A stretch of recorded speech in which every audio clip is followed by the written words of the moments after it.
બોલ તારું શું નામ? અદબને જયની. તારા પપ્પાનું નામ? જીવાનજી. તારા મમ્મીનું નામ? પાયલબેન. તારા દાદાનું નામ? દાનચંદજી. સરસ. તારા મામાનું નામ? ભાવનગર. સાચું? બરોબર. અને તમારું ગામ કયું? અશોકનગર. સરસ. ભાઈ અશોકનગર ગામ કયા તાલુકામાં આવેલું? કોને ખબર આપણે કીધું અશોકનગર ગામ હોય? બોલ સિદ્ધાર્થ. સિદ્ધાર્થ બોલો તો.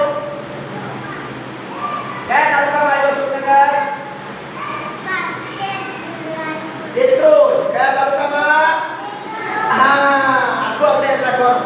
એટલે આપણે ક્યાંક ખોવાઈ ગઈએ ને, ક્યાંક મેળામાં જાય ફરવા આપણને ખબર હોય તો આપણને કોક આપણા ઘરે પહોંચા ને તો ખબર ના હોય તો લ્યો કોઈ બોલે ને મૂકા લઈએ ચાલા આમ ચલા સરસ બોલે થઈ જાય.